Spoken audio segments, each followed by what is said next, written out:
أعوذ بالله من الشيطان الرجيم. بسم الله الرحمن الرحيم. الحمد لله رب العالمين الرحمن الرحيم مالك يوم الدين إياك نعبد وإياك نستعين. صدق اللہ العظیم. یہ سورہ فاتحہ کی ابتدائی 4 آیات آپ حضرات کے سامنے تلاوت کی گئی ہیں. انشاءاللہ آج انہی 4 آیات پر گفتگو کریں گے اور ان 4 آیات کو سمجھنے کی کوشش کریں گے.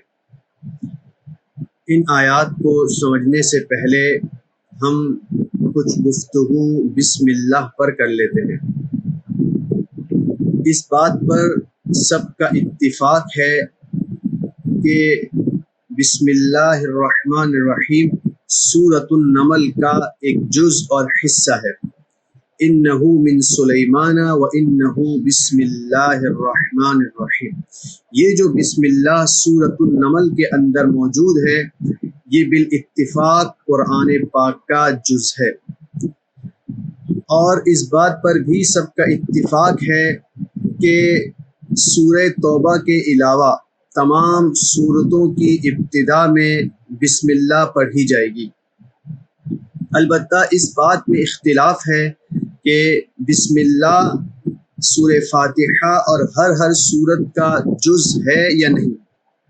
تو بعض حضرات کی رائے یہ ہے کہ بسم اللہ قرآن کی ایک مستقل آیت ہے جس کے نزول کا مقصد 2 سورتوں کے درمیان فصل اور امتیاز کرنا ہے. یعنی بسم اللہ کے ذریعے ہمیں یہ معلوم ہو جاتا ہے کہ پچھلی سورت مکمل ہو گئی، نئی سورت شروع ہو رہی ہے. اور ان حضرات کے نزدیک تسمیہ یعنی بسم اللہ کسی سورت کا جز نہیں ہے. البتہ جیسے میں نے عرض کیا ایک مستقل آیت ضرور ہے. یہی وجہ ہے کہ اگر کوئی شخص تراویح سناتا ہے تو اس کا قرآن اس وقت تک نامکمل سمجھا جائے گا جب تک وہ ایک مرتبہ بسم اللہ کو بلند آواز سے نہ پڑھ لے.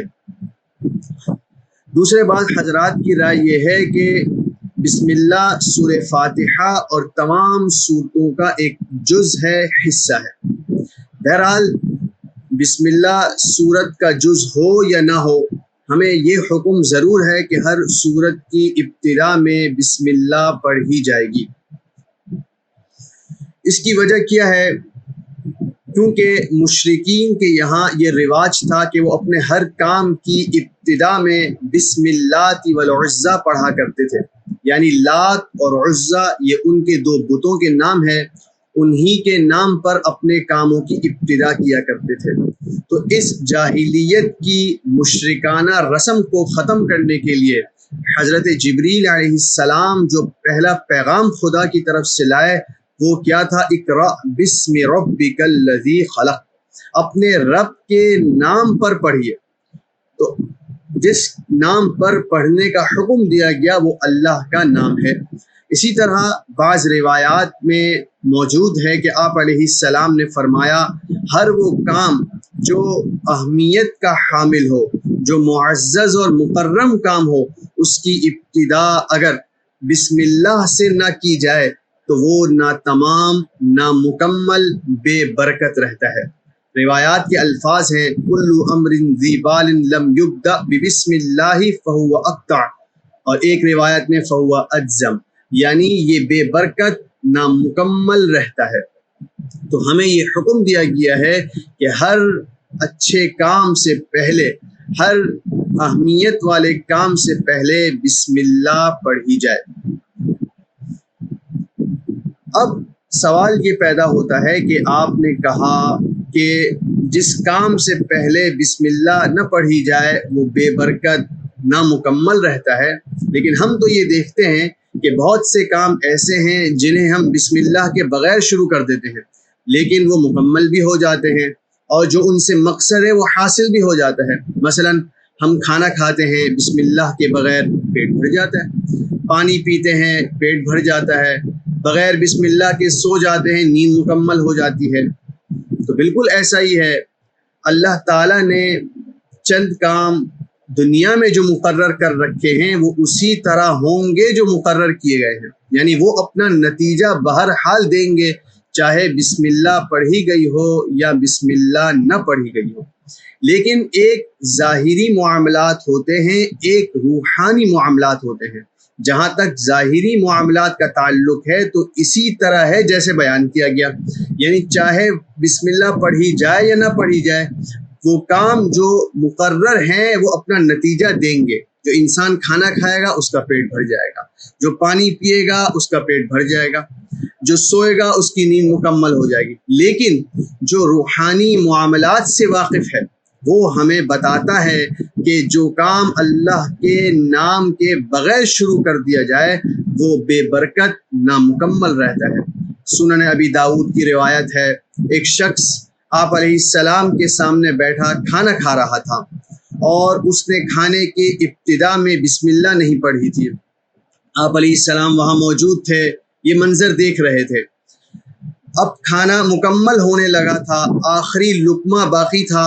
اس آدمی کو یاد آ گیا کہ میں نے بسم اللہ تو پڑھی نہیں۔ اس نے فوراً پڑھا بسم اللہ اولہ و آخرہ۔ آپ علیہ السلام مسکرانے لگے۔ اس شخص نے کہا، اے اللہ کے رسول، آپ کیوں مسکرا رہے ہیں؟ کہا، تم کھانا کھا رہے تھے اور شیطان مستقل تمہارے ساتھ کھانا کھا رہا تھا۔ جیسے ہی تم نے بسم اللہ اولہ و آخرہ پڑھ لیا، شیطان نے قے کر دی، الٹی کر دی۔ تو جو روحانی معاملات کو دیکھ رہے ہیں وہ ہمیں بتاتے ہیں کہ اگر کھانے کی ابتدا بسم اللہ کے بغیر کی جائے تو وہ نامکمل اور بے برکت رہتا ہے، اس طور پر کہ اس کھانے میں شیطان شریک ہو جاتا ہے۔ مسلم کی روایت ہے، آپ علیہ السلام نے فرمایا، جس کھانے کی ابتدا میں بسم اللہ نہ پڑھی جائے شیطان اس میں اپنا حصہ بنا لیتا ہے۔ تو اس وجہ سے ہمیں یہ حکم دیا گیا کہ ہر کام کی ابتدا سے پہلے اللہ کا نام لے لیا جائے۔ اور اس کی چند حکمتیں بھی ہیں کہ بسم اللہ پڑھ کر جب انسان کسی کام کو شروع کرتا ہے تو گویا وہ اس بات کا اعتراف کرتا ہے، اقرار کرتا ہے کہ مجھے جو کچھ نعمتیں میسر ہیں وہ اللہ کی دی ہوئی ہیں، اس میں میری کوئی قابلیت اور صلاحیت نہیں ہے۔ یہی فرق ہے ایک مسلمان اور کافر کے درمیان۔ ایک کافر بھی کھانا کھاتا ہے، ایک مسلمان بھی کھانا کھاتا ہے، لیکن کافر کھاتے ہوئے یہ سمجھتا ہے کہ یہ میری صلاحیت، میری قابلیت، میری قوت اور طاقت کا نتیجہ ہے جو میں کھانا کھا رہا ہوں، جو پانی پی رہا ہوں۔ لیکن ایک مسلمان جب ایک لقمہ اپنے منہ میں ڈالتا ہے تو وہ اس بات کا یقین رکھتا ہے کہ یہ میری طاقت اور صلاحیت کا نتیجہ نہیں ہے، یہ اللہ کا دیا ہوا رزق ہے جسے میں استعمال کر رہا ہوں۔ اسی وجہ سے وہ ابتدا میں اللہ کا نام لے کر اللہ کی دی ہوئی نعمت کا گویا شکر ادا کرتا ہے۔ اسی طرح ایک کافر بھی سوتا ہے، ایک مسلمان بھی سوتا ہے، لیکن مسلمان اس بات کا اعتراف کرتا ہے کہ مجھے جو نیند دے رہا ہے وہ میرا اللہ دے رہا ہے۔ تو ایک چھوٹا سا جملہ ہے، کوئی زیادہ وقت بھی اس میں خرچ نہیں ہو رہا، لیکن اس کو پڑھ کر مسلمان اپنی زندگی کا رخ اس ذات وحدہ لا شریک لہ کی طرف کر دیتا ہے کہ میرے تمام کاموں میں جو ذات مددگار ہے وہ اللہ کی ذات ہے۔ تو ایک چھوٹا سا کلمہ پڑھ لیا اور نیت کو بہتر کر لیا تو اس کا رخ اللہ کی طرف ہو گیا۔ اسی کو اللہ فرماتے ہیں، اذکروا اللہ ذکرا کثیرا، اللہ کا ذکر کثرت سے کرو۔ کیا مطلب ہے؟ یعنی ہر کام کے وقت ہر کام کا رخ اللہ کی طرف پھیر دو، ہر کام کو اللہ کے ذکر کے ساتھ وابستہ کر دو، تم کثرت سے اللہ کا ذکر کرنے والے بن جاؤ۔ دیکھو، ایک آدمی جب گھر بناتا ہے تو وہ اس میں کھڑکی کا انتظام کرتا ہے۔ اب اگر کھڑکی بناتے ہوئے یہی نیت ہے کہ اس سے ہوا آئے گی تو ٹھیک ہے، ہوا تو آئے گی، لیکن ایک مسلمان کھڑکی بناتے وقت یہ نیت کر لے کہ میں اس سے اذان کی آواز سنوں گا، تو جو کھڑکی بنی ہے ہوا تو اس نے دینی ہی دینی ہے، لیکن اس کی نیت کی بنیاد پر یہ دنیا بھی دین بن جائے گی کہ میں اس سے اذان کی آواز سنوں گا۔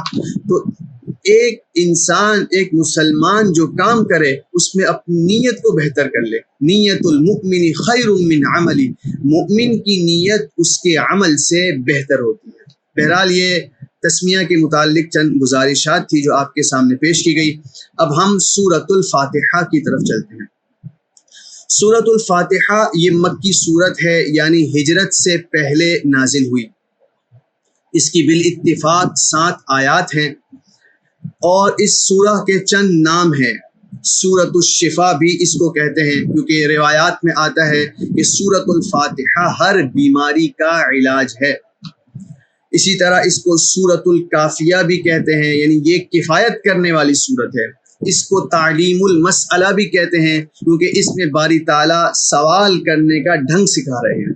اس کی وضاحت بعد میں کی جائے گی. اسی طرح اس سورت کو ام القرآن بھی کہتے ہیں، یعنی پورے قرآن کا خلاصہ. امام ابن کثیر رحمہ اللہ اپنی تفسیر میں فرماتے ہیں کہ سورۃ الفاتحہ پورے قرآن کا خلاصہ ہے، اور ایاک نعبد و ایاک نستعین یہ سورہ فاتحہ کا خلاصہ ہے. تو بہرحال یہ سورۃ الفاتحہ کے چند نام تھے، لیکن ان سب میں جو سب سے زیادہ مشہور نام ہے وہ الفاتحہ ہے، جو آپ سب جانتے ہیں. الفاتحہ کا مطلب کیا ہے؟ فتح یفتح کے معنی کھولنے کے آتے ہیں، افتتاح کرنے کے آتے ہیں. تو چونکہ اس سورہ سے قرآن کی افتتاح ہوتی ہے، ابتدا ہوتی ہے، اس لیے ہم اس سورہ کو سورۃ الفاتحہ کہتے ہیں. سورۃ الفاتحہ قرآن کی پہلی سورت ہے اور سب سے پہلے مکمل جو سورت نازل ہوئی وہ بھی سورۃ الفاتحہ ہی ہے. یعنی اس سے پہلے چند سورہ نازل ہوئی لیکن وہ مکمل نہیں، اس کی ابتدائی چند آیات اتری. جیسے سورۃ العلق کی ابتدائی 5 آیات سب سے پہلے نازل ہوئی، پھر سورۃ المدثر، سورۃ المزمل کی چند آیات نازل ہوئی. لیکن جو سورہ سب سے پہلے نازل ہوئی مفسرین فرماتے ہیں وہ سورۃ الفاتحہ ہے. اب سورۃ الفاتحہ کی 4 آیات میں نے آپ کے سامنے تلاوت کی. ان آیات کا ترجمہ دیکھتے ہیں، پھر ان آیات پر مزید گفتگو کریں گے. باری تعالیٰ اپنے کلام کی ابتدا کرتے ہیں الحمدللہ رب العالمین. تمام کی تمام تعریفیں صرف اللہ تعالیٰ ہی کے لیے ہیں جو تمام جہانوں کا پالنے والا، پرورش کرنے والا ہے. الرحمن الرحیم، وہ بہت مہربان، بہت رحم کرنے والا ہے. مالک یوم الدین، آخرت کے دن کا، یوم جزا کا مالک ہے.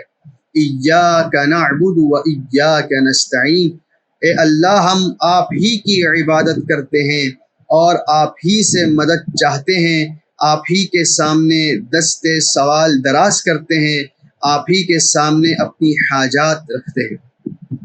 تو یہ ان 4 آیات کا ترجمہ ہو گیا. اب اگر آپ ان آیات پر فردن غور کریں تو ہم الحمدللہ کو جب دیکھتے ہیں تو باری تعالیٰ اپنے کلام کی ابتدا اپنی ثنا اور حمد سے کرتے ہیں. الحمدللہ کا ترجمہ میں نے کیا کہ جتنی بھی تعریفیں ہیں وہ سب کی سب اللہ کے لیے ہیں. اور یہ بالکل حقیقت ہے کہ جتنی تعریفیں کی جا سکتی ہیں، جتنی تعریفیں کی گئیں ماضی میں، جتنی تعریفیں مستقبل میں کی جائیں گی، ان کا واحد مستحق جو ہے وہ اللہ رب العزت کی ذات ہے. آپ کہہ سکتے ہیں کہ ہم بہت ساری چیزیں، بہت سارے مناظر، بہت سارے مقامات، بہت سارے چہرے ایسے دیکھتے ہیں جو قابل تعریف ہیں، جن کی تعریف کی جاتی ہے. تو بات دراصل یہ ہے کہ آپ جتنے حسین مناظر، جتنے دلکش مقامات، چہرے دیکھتے ہیں، ان سب کی تعریف در حقیقت اس وحدہ لا شریک لہ کی تعریف ہے. اس کی مثال اسی طرح سمجھ لیجئے کہ ایک انسان کسی پینٹنگ کی تعریف کرتا ہے، کسی نقش و نگار کی تعریف کرتا ہے کہ یہ پینٹنگ بہت خوبصورت ہے، یہ جو نقش بنا ہوا ہے یہ بہت عمدہ اور حسین ہے. تو یہ اس پینٹنگ کا، اس نقش و نگار کا کوئی کمال نہیں ہے. پینٹنگ کی تعریف در حقیقت پینٹر کی تعریف ہے. نقش و نگار کی تعریف در حقیقت ان نقش و نگار کو بنانے والے کی تعریف ہے۔ اسی طرح آپ سمجھیے کہ جتنے خوبصورت مناظر آپ دیکھتے ہیں، جتنے خوبصورت چہرے ہم دیکھتے ہیں اور جتنے خوبصورت مقامات کا ہم مشاہدہ کرتے ہیں، یہ در حقیقت اس بنانے والے کی تعریف کرتے ہیں۔ ہم جن چیزوں کو دیکھتے ہیں وہ سب بنائے ہوئے ہیں اور اس کو بنانے والا اللہ ہے۔ تو جس طرح پینٹنگ کی خوبصورتی در حقیقت پینٹر کی تعریف ہے، اسی طرح جتنے خوبصورت مناظر اور مقامات ہیں ان سب کی تعریف در حقیقت اس اللہ کی تعریف ہے جس نے ان تمام چیزوں کو رنگ دیا، چہرہ دیا، خوبصورتی دی۔ تو اب ہم اس آیت کا ترجمہ یوں کرنے میں حق بھی جانب ہے کہ تمام کی تمام تعریفیں صرف اور صرف اللہ کے لیے ہیں۔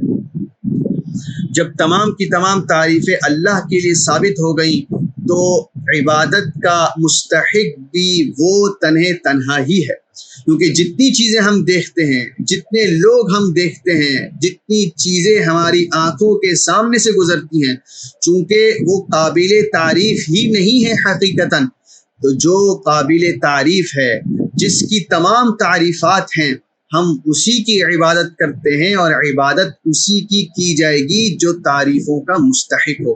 تو قرآن کی پہلی آیت ہمیں توحید کا درس دیتی ہے کہ عبادت کا مستحق صرف اللہ ہے۔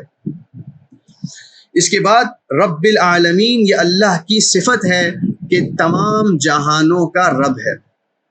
رب کا معنی پرورش کرنے والا، پالنے والا، تربیت کرنے والا، اور عالمین یہ عالم کی جمع ہے۔ امام ابن کثیر رحمہ اللہ فرماتے ہیں کہ اللہ کے سوا جتنی چیزیں موجود ہیں وہ سب عالم ہے، چاہے آسمانوں میں ہو، چاہے زمینوں میں ہو، چاہے ان دونوں کے درمیان ہو، جتنی مخلوقات ہیں، چاہے ہم انہیں جانتے ہوں یا نہ جانتے ہوں، وہ سب کا سب عالم ہے۔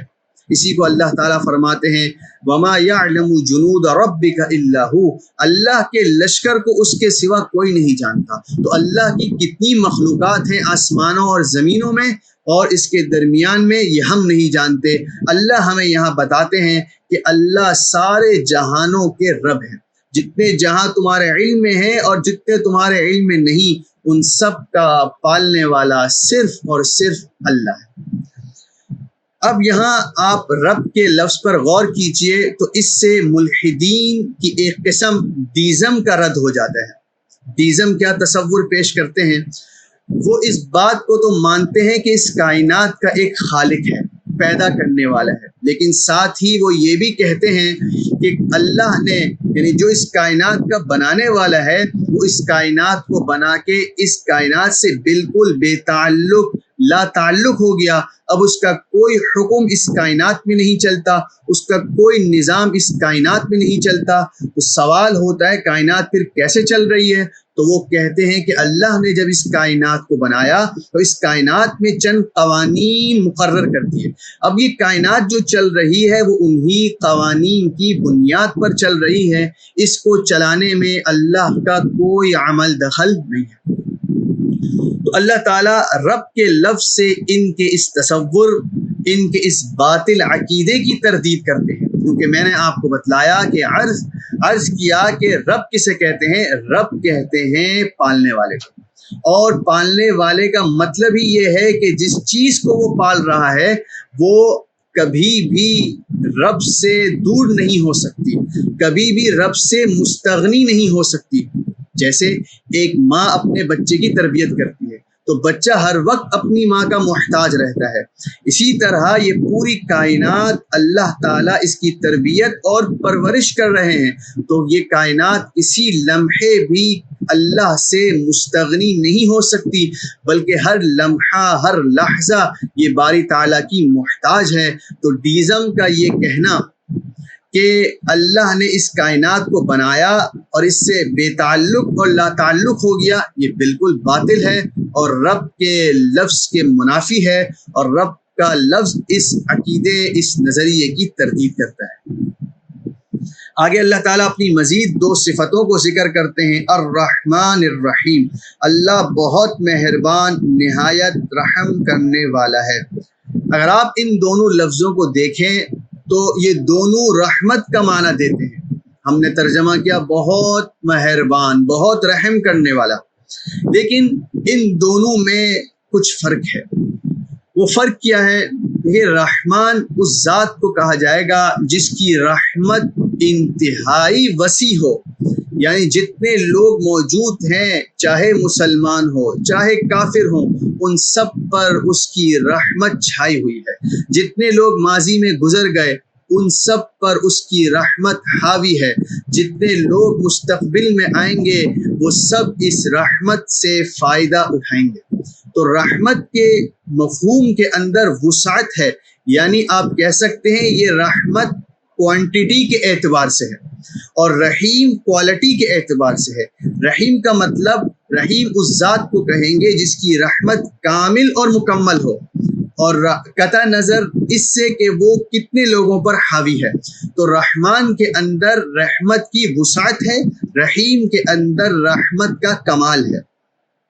یہی وجہ ہے کہ ہم کسی شخص کا نام رحیم تو رکھ سکتے ہیں لیکن رحمان نہیں رکھ سکتے، کیونکہ رحمان کا اگر آپ مفہوم پر غور کریں تو پھر ہم یہ کہہ سکتے ہیں کہ رحمان کسی انسان کو نہیں کہا جا سکتا. کہ کوئی انسان ایسا نہیں ہے جس کی رحمت اتنی وسیع ہو کہ ماضی، حال، مستقبل میں تمام چیزوں پر حاوی ہو.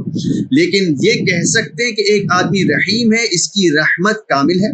جیسے ایک ماں کی رحمت اپنے بچے پر بالکل کامل ہوتی ہے تو اس کو ہم رحیمہ تو کہہ سکتے ہیں، لیکن رحمان اس بنیاد پر نہیں کہہ سکتے کہ اس ماں کی رحمت ہر بچے پر، ہر قسم کے افراد پر حاوی نہیں ہے. تو کسی کا اگر نام رکھنا ہو تو عبد الرحمن رکھا جا سکتا ہے، صرف رحمان نہیں رکھا جا سکتا.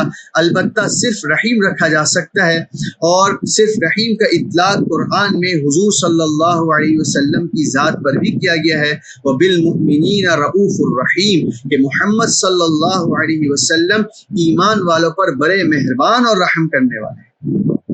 تو یہ رحمان اور رحیم کا مفہوم تھا. اس کے بعد باری تعالیٰ اپنی تیسری صفت کو ذکر کرتے ہیں، چوتھی صفت کو ذکر کرتے ہیں، مالک یوم الدین، کہ اللہ یوم جزا کا مالک ہے، آخرت کے دن کا مالک ہے. اب اس آیت میں اللہ تعالیٰ اسلام کے ایک اور رکن عقیدہ آخرت کی طرف اشارہ کرتے ہیں. میں نے عرض کیا کہ پہلی آیت توحید کا درس دیتی تھی اور یہ تیسری آیت ہمیں عقیدہ آخرت کا درس دیتی ہے. اس آیت میں اللہ تعالیٰ بتاتے ہیں کہ اللہ آخرت کے دن کا مالک ہے. اب آپ اگر ان تین آیت کے مجموعے پر غور کریں تو جب اللہ تعالیٰ نے کہا کہ اللہ سارے جہانوں کا پالنے والا ہے، اللہ رحمان ہے، بہت مہربان ہے، بہت رحیم ہے، رحم کرنے والا ہے، تو ایک انسان کے دل میں امید بہت بڑھ جاتی ہے کہ میرا اللہ اتنا مہربان ہے، اتنا رحم کرنے والا ہے، یعنی اگر اب میں کوئی عمل نہ کروں تو میرا اللہ تو اتنا مہربان ہے کہ مجھے معاف کر دے گا. میں جتنی بد اعمالیوں میں لگ جاؤں میرا اللہ مہربان ہے، مجھے معاف کر دے گا. یہی تصور اسلامی تاریخ میں ایک فرقے نے اپنایا تھا جس کو مرجئہ کہا گیا. وہ یہ کہتے تھے لا یضر مع الایمان شیء، ایمان کے ساتھ کوئی بھی چیز نقصان نہیں پہنچا سکتی، یعنی بس ایمان لے آؤ، پھر جو کچھ کرنا ہے کرتے رہو، جتنی بد اعمالیاں، بد کرداریاں کرنی ہے کرتے رہو، کیونکہ اللہ تو بہت مہربان رحم کرنے والا ہے. وہ اپنے بندے کو عذاب نہیں دے سکتا، وہ اپنے بندے کا مواخذہ نہیں کر سکتا. تو اللہ تعالیٰ نے جہاں ایمان والے کو امید دلائی اور اسی کے ساتھ اللہ نے یہ بھی بتا دیا کہ جس طرح اللہ مہربان ہے، رحم کرنے والا ہے، اسی طرح اللہ یوم جزا کا بھی مالک ہے. تو جہاں تم اللہ کے رحمانیت اور رحیمیت پر نظر کرتے ہو اور اللہ کی مہربانی کو دیکھتے ہو تو اس سے یہ فائدہ اور یہ مطلب نہ نکال لینا کہ اب تم جو کچھ کرتے رہو تم آزاد ہو، بلکہ ساتھ یہ بھی غور کرو کہ اللہ یوم جزا کا مالک ہے. یوم جزا ہوگا، اللہ ہمارے اعمال کا حساب دے گا. جہاں نیک عمل ہوں گے تو اس کو انعامات دیے جائیں گے، جہاں بد اعمالیاں بد کرداریاں ہوں گی تو وہاں مواخذہ بھی کیا جائے گا۔ تو گویا یہ تین آیات ہمیں یہ درس دیتی ہے کہ ایک ایمان والے کو کس حال اور کس کیفیت میں ہونا چاہیے۔ نہ تو اس کیفیت میں ہو کہ امیدیں اتنی بڑھ جائیں کہ عمل کو چھوڑ دے، اور نہ اس طرح ہو کہ خوف اتنا غالب ہو جائے کہ پھر اللہ سے نا امید ہو جائے، بلکہ اللہ تعالیٰ بتاتے ہیں کہ جہاں اللہ بہت مہربان ہے وہیں اللہ یوم جزا کا بھی مالک ہے۔ اس کا مطلب یہ ہے کہ ایک ایمان والے کو خوف اور امید کے درمیان رہنا چاہیے۔ یہ ایک ایمان والے کی کیفیت ہونی چاہیے، المؤمن بین الخوف والرجاء، ایک مومن خوف اور امید کے درمیان زندگی گزارتا ہے۔ امام غزالی رحمہ اللہ احیاء العلوم میں حضرت عمر رضی اللہ عنہ کا ایک قول نقل کرتے ہیں۔ حضرت عمر رضی اللہ عنہ نے فرمایا، اگر محشر کے میدان میں یہ آواز لگائی جائے کہ کے سارے لوگ جہنم میں جائیں گے، صرف ایک شخص جنت میں داخل ہوگا، تو عمر فرماتے ہیں مجھے امید ہوگی اللہ کی ذات سے کہ وہ میں ہوں۔ اور اگر محشر میں یہ پکار لگائی جائے کہ کے سارے لوگ جنت میں داخل ہو جائیں گے، صرف ایک شخص جہنم میں جائے گا، حضرت عمر فرماتے مجھے خوف رہے گا کہ کہیں وہ عمر نہ ہو رضی اللہ عنہ۔ گویا یہ حضرت عمر ہمیں ایمان جو خوف اور امید کے درمیان ہوتا ہے اس کی تشریح سمجھا رہے ہیں کہ ایک مسلمان کو جس طرح اللہ کی ذات سے امیدیں وابستہ ہوتی ہیں، اس طرح اسے اللہ کا خوف بھی ہونا چاہیے۔ خوف اسے آمادہ کرے گا عمل پر کہ تم عمل کر لو، اور امید اس کو آمادہ کرے گی کہ اگر خدا نہ خواستہ کوئی گناہ ہو جائے تو اللہ معاف کرنے والا ہے۔ یہ ایمان کا تقاضا ہے کہ اللہ سے امید بھی لگائی جائے اور اللہ کا خوف بھی رکھا جائے۔ اس کے بعد اللہ تعالیٰ فرماتے ہیں ایاک نعبد و ایاک نستعین، اے اللہ ہم آپ ہی کی عبادت کرتے ہیں اور آپ ہی سے مدد اور امداد چاہتے ہیں۔ عبادت کا مفہوم کیا ہے؟ عبادت کس کو کہتے ہیں؟ تو امام راغب اصفہانی اور علامہ زمخشری تفسیر کشاف میں اور امام رازی التفسیر الکبیر میں عبادت کا معنی یوں لکھتے ہیں کہ عبادت انتہا درجے کی عاجزی، انتہا درجے کی انکساری کو کہتے ہیں، اور اسی کے ساتھ عبادت کے مفہوم میں یہ بھی داخل ہے کہ معبود کی انتہا درجے کی تعظیم کرنا، یعنی عابد وہ اعمال کرے گا معبود کے لیے جو اس بات پر دلالت کریں گے کہ عابد انتہا درجے کا عاجز ہے، اور وہ اعمال ایسے ہوں گے جو معبود کی، خالق کی انتہائی عظمت پر دلالت کرنے والے ہوں گے۔ یہ عبادت کا مفہوم ہے کہ عابد انتہائی عاجز ہے اور معبود انتہائی عظیم الشان ہے۔ اب اس مفہوم پر دلالت کرنے والے چند افعال ہیں جو باری تعالیٰ نے اپنے ساتھ خاص کر لیے ہیں، جیسے ہاتھ باندھ کر کھڑے ہونا، رکوع کرنا، سجدہ کرنا، نظر ماننا، قربانی کرنا، کسی کے گھر کا طواف کرنا، کسی کی رضا کے لیے روزے رکھنا۔ یہ تمام وہ اعمال ہیں جو اللہ تعالیٰ نے اپنے لیے خاص کر لیے ہیں، اور یہ تمام کے تمام اعمال اگر آپ غور کریں تو یہ دلالت کرتے ہیں اس بات پر کہ عابد انتہا درجے عاجز اور منکسر ہے، اور جس کی وہ تعظیم کر رہا ہے یعنی اس کا معبود انتہا درجے کی عظمت رکھتا ہے کہ آپ اس کے سامنے اپنا سر جھکا رہے ہیں، آپ اپنے آپ کو کچھ بھی نہیں سمجھ رہے اور آپ اس معبود کے آگے سر بس سجود ہے۔ یہ دلالت کرتا ہے کہ معبود انتہائی عظیم ہے۔ تو عبادت کا یہ مفہوم اور اس پر دلالت کرنے والے یہ جو افعال ہیں وہ کسی اور کے لیے نہیں کیے جا سکتے۔ اگر کوئی شخص یہ افعال، یہ اعمال اللہ کے علاوہ کسی اور کے لیے کرے گا تو گویا وہ عبادت کے اندر شرک کرنے والا ہے، وہ اللہ کے ساتھ کسی اور کو شریک کرنے والا ہے، کیونکہ یہ تمام کے تمام اعمال اللہ کے ساتھ خاص ہیں اور کسی کے لیے ادا نہیں کیے جا سکتے۔ یہی مفہوم ہے، ہم صرف اور صرف آپ ہی کی عبادت کرتے ہیں۔ حضرت ابن عباس رضی اللہ عنہما اس آیت کی تفسیر میں فرماتے ہیں نعبدک ولا نعبد غیرک، جس کو امام بیضاوی نقل کرتے ہیں کہ ہم آپ ہی کی عبادت کرتے ہیں، آپ کے سوا کسی کی عبادت نہیں کرتے، یعنی وہ تمام افعال جو عبادت پر دلالت کرتے ہیں وہ آپ کے علاوہ کسی کے لیے ادا نہیں کرتے۔ اس کے بعد اللہ تعالیٰ فرماتے ہیں وَإِيَّاكَ نَسْتَعِينُ، ہم آپ ہی سے مدد چاہتے ہیں، آپ ہی کے سامنے دست سوال دراز کرتے ہیں۔ جب ہم یہ کہتے ہیں کہ آپ ہی سے مدد مانگتے ہیں تو اگلے ہی لمحے یہ سوال جنم لیتا ہے کہ بہت سے معاملات ہم ایسے دیکھتے ہیں کہ جہاں ہم مجبور ہوتے ہیں کہ کسی اور سے مدد مانگیں، جیسے ہم اپنی روزمرہ کی زندگی میں دیکھتے ہیں کہ ہم ایک دوسرے کا تعاون کرنے پر، ایک دوسرے سے مدد مانگنے پر مجبور ہیں۔ ہم کسی کو کہتے ہیں مجھے پانی پلا دو، کسی کو کہتے ہیں میرا فلاں کام کر دو، مزدور سے کہتے ہیں میرے گھر کی تعمیر کر دو، تو یہ آپ غیر اللہ سے مدد تو مانگ رہے ہیں۔ تو کیا ایاک نستعین سے اگر یہ مراد ہے کہ ہم آپ ہی کی عبادت کرتے ہیں تو یہ کیسے درست ہو سکتا ہے جبکہ ہم اپنی روزمرہ کی زندگی میں دوسروں کی مدد کے محتاج ہوتے ہیں؟ اور قرآن بھی بیان کرتا ہے کہ غیر اللہ سے مدد لی گئی ہے، جیسے حضرت عیسیٰ علیہ السلام کا قرآن جہاں واقعہ ذکر کرتا ہے وہاں حضرت عیسیٰ علیہ السلام اپنے حواریین سے فرماتے ہیں من انصاری الی اللہ، اللہ کی طرف کون میرا مددگار ہوگا؟ تو حواریین کہتے ہیں نحن انصار اللہ، ہم اللہ کے دین کے مددگار ہیں۔ اسی طرح آپ سورۃ الکہف میں دیکھیے حضرت ذوالقرنین رضی اللہ عنہ یاجوج اور ماجوج کے مقابلے میں ایک قوم سے مدد لیتے ہیں، فاعینونی بقوت، تم قوت بازو سے میری مدد کر لو تاکہ ہم ایک دیوار یہاں پر حائل کر لیں تاکہ یاجوج اور ماجوج اس بستی میں نہ آ سکیں۔